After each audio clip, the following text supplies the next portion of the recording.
अस्सलाम वालेकुम स्टूडेंट्स, कैसे हैं आप सभी लोग। आज के वीडियो के अंदर आपका स्वागत है। आज हम सॉल्व करने जा रहे हैं chapter number 4 states of matter का पार्ट 1 गैसेस के एक्सरसाइज एमसीक्यूज़। तो मेरा नाम है करतार कुमार ठारवानी। आप ये वीडियो लेक्चर देख रहे हैं आपके हमारे प्यारे चैनल सुपीरियर प्लस पर।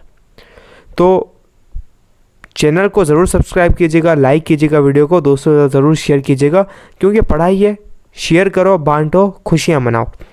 Let's start the video. पहला नंबर एमसीक्यू है, according to Graham's law of diffusion.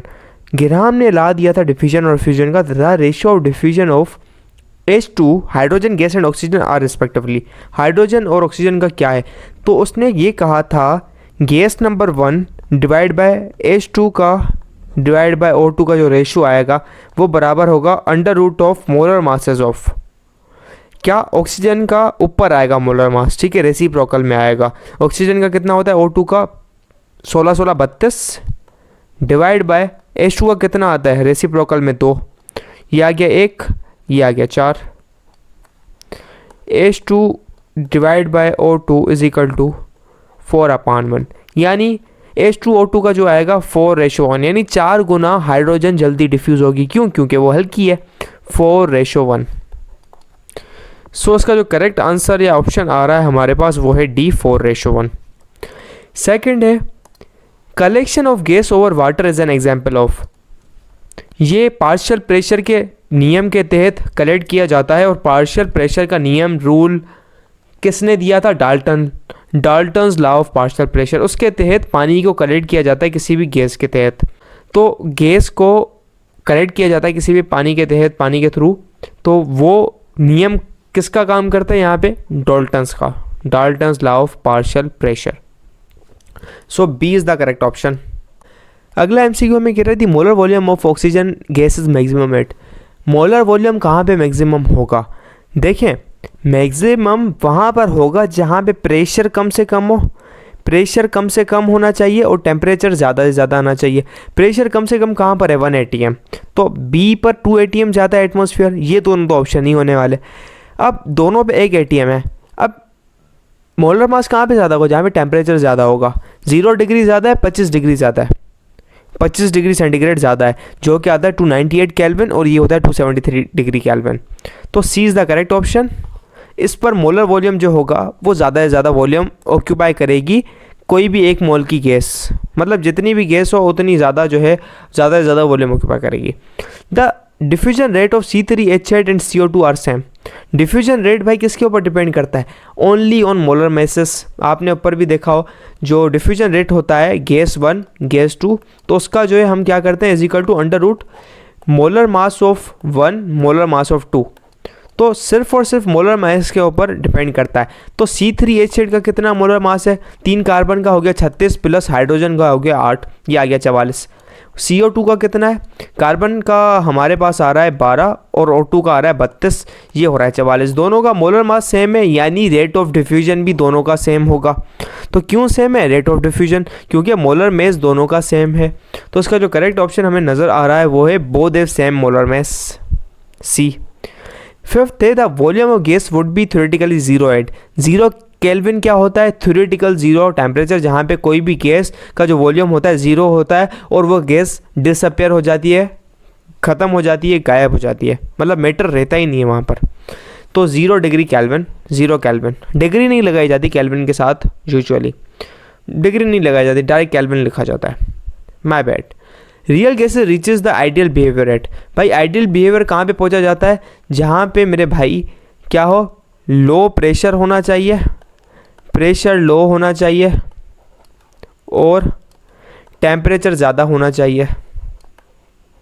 Low pressure high temperature, low pressure high temperature. तो डी इसका जो है करेक्ट ऑप्शन होने वाला है। क्यों? लो टेम्परेचर क्या होगा? गैसेस के मालिक्यूल्स दूर दूर होंगे, हाई टेम्परेचर मतलब दूर दूर होंगे। तो जितने दूर दूर होंगे उतनी आइडियलिटी अच्छी होगी, उतनी आइडियलिटी ज़्यादा होगी, अट्रैक्शन बिल्कुल नहीं होगा गैसेस के मालिक्यूल्स के between. Which one of the following is incorrect about gas molecules? They have large spaces, बिल्कुल सही बात है। दे पजेस काइनेटिक एनर्जी, जी हाँ, मोशन की वजह से उनके पास काइनेटिक एनर्जी होती है। देयर कोलिजन इलास्टिक, जी हाँ, वो कोलाइड होते हैं, आइसोलेटेड सिस्टम दिया जाता है। अनइलास्टिक कोलिजन नहीं माना जाता, इलास्टिक होता है, जिनके अंदर एनर्जी का लॉस नहीं होता, वो इलास्टिकली कोलाइड करते हैं, ठीक है। चौथा, their molar mass depends on temperature. No, molar mass का टेम्परेचर कोई वास्ता नहीं है। आप एक गैस ले लो भाई, ऑक्सीजन ले लो, ऑक्सीजन ले लो 20 डिग्री सेंटीग्रेड पर, वही ऑक्सीजन ले लो 40 डिग्री सेंटीग्रेड पर, दोनों के बाद जो मोलर मास होगा वो ऑक्सीजन गैस का 32 ग्राम पर मोल होगा, इसका भी 32 ग्राम पर मोल होगा। तो जो डी बात है वो गलत कही जा रही है, इस वजह से सवाल के हिसाब से ये दुरुस्त जवाब माना जाएगा कि ये चीज़ गलत है। 8वां number MCQ, if the kelvin temperature of gas is increased. अगर हम पहली बात टेम्परेचर का केल्विन बढ़ाएं, इस इंक्रीज टू डबल, अगर टेम्परेचर को हम डबल कर दें, ठीक है, and pressure is reduce to 1/2, pressure आधा कर लें, वॉल्यूम ऑफ गैस क्या होगा? तो इसके लिए आप इक्वेशन लिख लें, PV = nRT। तो देखें PV = nRT के अंदर नंबर ऑफ मोल कांस्टेंट है, R कांस्टेंट है, तो PV = T आना चाहिए, ठीक है, वो कांस्टेंट हो गया, आपने C ले लिया कांस्टेंट। तो वॉल्यूम क्या है, हमें माना जा रहा है वॉल्यूम बराबर होगा टेम्परेचर डिवाइड बाय प्रेशर।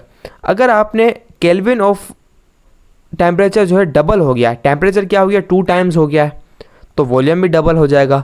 अगर प्रेशर आधा कर दिया है आपने, प्रेशर और आधा कर दिया है, मतलब प्रेशर को भी 1/2 कर दिया है आपने P, तो ये ऊपर जाके मल्टीप्लाई करेगा जो कि हो जाएगा 4, ठीक। तो जो वॉल्यूम होगा वो 4 गुना बढ़ेगा। सो उसका जो करेक्ट जवाब आना चाहिए वो होना चाहिए D 4 times. The molar volume of oxygen gas is 22.4 decimetre cube at. भाई कितने पर होता है? पहली बात, स्टैंडर्ड टेम्परेचर लिया जाता है, ठीक है, और स्टैंडर्ड प्रेशर। स्टैंडर्ड प्रेशर कितना है? 1 एटमॉस्फेयर। तो ये दोनों MCQs निकल गए, सॉरी ऑप्शंस, बाकी बचे ये दोनों।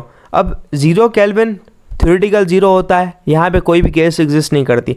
बाकी बचा 0 डिग्री सेंटीग्रेड जो कि होता ही स्टैंडर्ड टेम्परेचर है, तो इसका जो करेक्ट जवाब होना चाहिए वो होना चाहिए A 0 डिग्री सेंटीग्रेड।